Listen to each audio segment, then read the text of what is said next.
Brodes Media.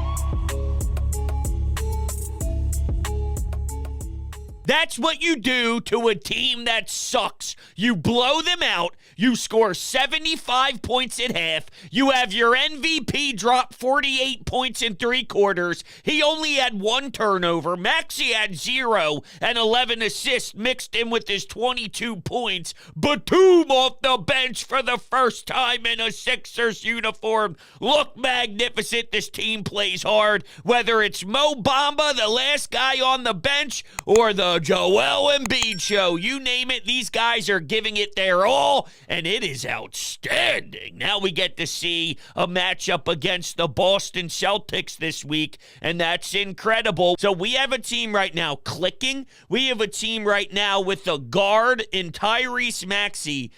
I don't care who you're playing. I don't care if it's the worst team in the league. I don't care if it's some 5 set of bums out there. It doesn't matter. When you are so new and so raw to playing point in this league, and especially when you're playing a 2-man game with an MVP, you think just naturally turnovers are going to happen. Rolling to the basket, there's a lot of bodies, there's a lot of traffic in the paint coming off of the screen as he's rolling. Accidentally, you put it into someone else's breadbasket by mistake, or, you just try and thread the needle, and unfortunately, someone jumps the route quickly. Now they move out in transition. It happens all the time. It happens to the best point guards in the league. This is how it goes, and Tyrese Maxey has clearly really emphasized how to get Joel Embiid the basketball the best he can, and the best he can is outrageous. I can't even comprehend how this guy gets 11 assists without any turnovers. And this isn't the first time you look at the box score after a game and you go, how? How does he do it on a consistent basis? It doesn't stick out like a sore thumb. It's pretty much every single night at this rate. That's why it's so impressive. It's every single night. And he's scoring too. And if you remember, when he first got into the league and we saw his explosiveness and how he takes the ball to the basket very hard, part of the knock was he wasn't getting very many foul calls. And we just thought over time, when you get established in this league, the referees are more willing to call that. You earn a whistle when your name has a higher reputation to it. And, there's also an art to it. There's a craft of drawing fouls. Well, I saw one individual play where he was going to the basket hard, he was utilizing his speed, and he leaned into the defender to make sure he was drawing the contact, put it through the hoop, and it was a massive and one. That was not happening years ago. He was not doing that. Maybe he'd force it, and maybe he would either make it and just not get the and one call, or maybe it would be rushed and it would be forced and it would be out of control, and unfortunately it would then fall into a position where he misses a layup or something like that. No. That is such a key detail that makes you go from good to great, makes players go from great to an all-star, and I think Tyrese Maxey can be a real all-star in this league year in and year out.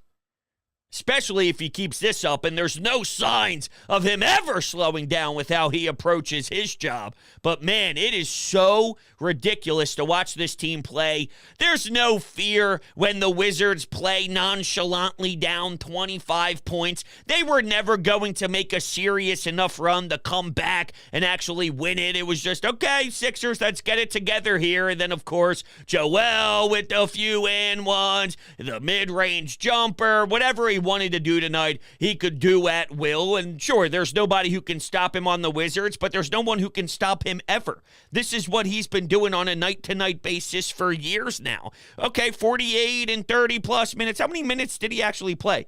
31. He took 25 shots for his 48, and he had 29 points in the third quarter. He gets what people get in one game in the third damn Quarter.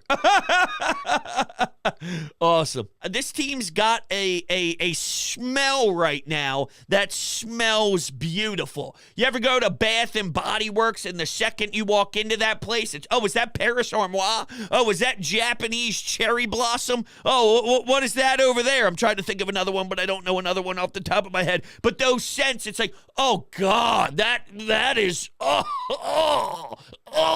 I could smell this all day. Maybe you go into Yankee Candle and it's like, oh, is that a vanilla? Oh, is that something that reminds me of Christmas? Oh, is that something pumpkin where it's fall and now football started and Halloween decorations are out? Oh, I love that smell. That's what this team is doing every night. So now I'm at the point where I don't care if the opponent is bad. I don't care where they fall in certain statistics and defensive rating. And I don't care. I'm just having fun. God forbid that I'm actually enjoying a basketball team playing under Nick Nurse. Now all the other things, well, they have this team coming up next, and that team hasn't won a game in 2 weeks. I don't care. I love this team playing basketball the way they're playing. I'm not here to give a damn about the Washington Wizards. I'm not here to give a damn about anybody else. Now, I won't lose sight of context, all right? If they beat every embarrassing team in the history of the NBA and then lose against every top 4 team in the Eastern Conference or Western Conference, well, then, yeah, it's going to mean less, but I don't see that happening. I think there will be answers. I think this team responds because I feel that this team is different, led by Nick Nurse, who knows how to pull the strings and coach this team super smart and be aggressive. And the defense is so intense. They swarm you. They suffocate you. The rotations are so lethal. It's hard to create open looks every single possession down the floor. And this team also has a rim protector, a serious dog in Joel Embiid, who will abuse you if you want to take that risk into going towards the paint and making a bucket and earning it the old-fashioned way, if you will, because nowadays the new fashion is let's just rip it from 3 a billion times. No, meet me in the middle. Meet me where it gets dirty. Meet me underneath the, I don't know, I was going to say underneath the boardwalk. I feel like there were fights back in the day when we were younger, going down to Wildwood, going down to Ocean City. There would be 60, 50 of us. Fight. Well, meet me under the boardwalk. Get your ass kicked. I got a take that might make people a little upset. He's a skinnier version in my eyes. And I think over time, I will get more comfortable with it. I will. But Al Horford wore number 42. Batum is wearing number 40. They got that bald head going. He looks like a skinnier version of Al Horford. Oh, that makes me sick. Oh, that hurts to say. Because I hate Al Horford. He's the biggest fraud in NBA history. Possibly he's up there. It goes Al Horford and then Ben Simmons and then James Harden. But Al Horford is no doubt about it even bigger of a fraud than those guys. That's where I have my rankings, just to be clear. And I'm watching Batum out there for the first time. He finally gets activated. He had to miss some time with some personal reasons, so he comes here and he's trying to get acclimated with the team, and he's balling out, and he's knocking down his shots. He's squaring up his body. Nice, in rhythm, looking good. Man, Batum was doing his thing, and it kind of looks like a skinny Al Horford to me, which makes me want to throw up.